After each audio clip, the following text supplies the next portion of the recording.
Alright, hello everybody, and welcome back to another Excel online video tutorial. This one's going to be about formulas and functions in Excel. If you're ready, we'll just go ahead and get started. So basically, we have up here the formulas tab. Again, we have the insert function tab, auto sum. It's basically just our very commonly used functions. We have some for accounting, logic, and text, date, what is this? Lookup, math, and so forth. So basically, it's pretty simple. If you're specialized in any of these fields, like for example accounting or statistics, then you might want to check out some videos that are specifically related to those functions.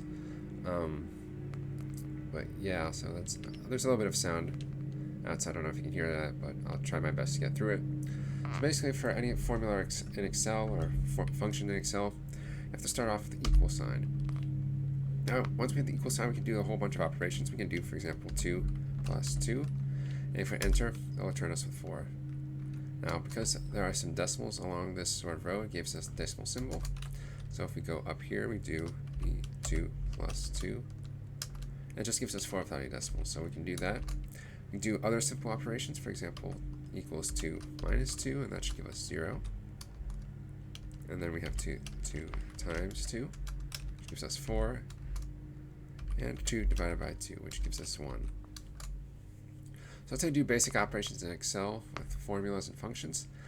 Now, another powerful thing you can do in Excel Online is you can perform various functions and operations on sets in your data set. So what we can do is we can select, we can select the column here, or cell here, set a goal that gives us the B3 into our operation. Hit the plus sign. Let's choose Benin, which is the smallest, so that's F3. And now if we hit enter, we have basically 37.8, because 23.4 plus 14.4, you can check that, is 37.8. Now, instead of just selecting each cell individually, you can just type in E, or you can just type an equal sign. You can type in the cell name, so if this is B3 plus F3, we get exactly the same thing. You can do this with other operations. So for example, you can say B3 minus F3, and it gives us 9. So basically that's what you do. You can do some operations on these. Now we're going to go into some of the functions. So basically what we have here is a sum function. Basically because it's our cell is along this same row, then basically if we just say auto sum, it's going to automatically kind of default to adding up this whole, it's going to automatically default to adding up this whole row and then putting it here. So let's try that. Going to sum. Now what you can see is that summed all these up. Inside these parentheses you actually have our starting point B3, but then you have a colon. Now a colon means you're going to select every single value in between the first value, which is B3, and F3, which is the last value. So we have, again, here on B3, going all the way to F3. Now, if you want, you can actually select multiple rows or multiple columns. So for example, if I delete F3, and I type F4, then it gets us these two. Now, if I want to select all from the same column, I can do B3 to B7, and we'll just select that column. So let's see what happens. So I'm going to go back to SUMIF, or not SUMIF, but sum. And again, we have B3 to F3. So when we hit that in, we get 695.95. So that's the total GDP of our 5 countries. Now, the final thing we can do is we can actually, examine exactly how to put in the syntax. So for example, we have B3 here. Now, if we wanted, we just want to add 2 numbers, for example, number 1, number 2, etc.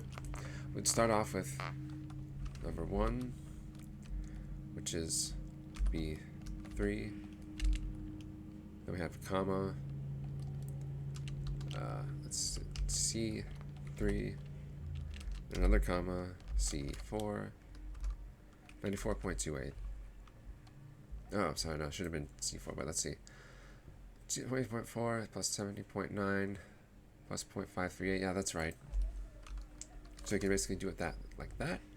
And finally, if you want to check out the syntax for whatever you want. Let's go back to sum.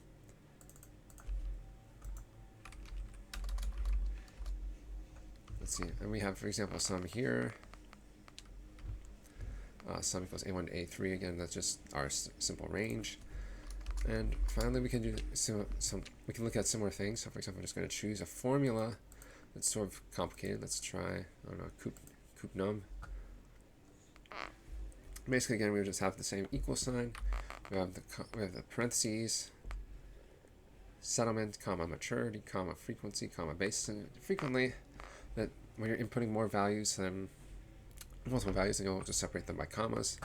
And our example for fields is, again, coup num 25 January 11 through to 15 November 12, 2 and 1. I'm not sure exactly what 2 and 1 means because I'm not familiar with this particular coup num, but basically, yeah, you want to, in this particular function, you want to separate your range with a comma. Okay, so that's basically the basics of functions in Excel. I mean, you can find a complete list of them somewhere online. Like, for example, there are some more functions here. And I mentioned this in another video. You can select which function you want to insert from here. I don't see it on the top ribbon, but yeah, that's basically how you set up functions, how you kind of add functions, and select multiple ranges, and you can do stuff with the data that you selected. So that's going to be the end of this video. Please leave a like and share if you liked it, and I'll see you in the next one.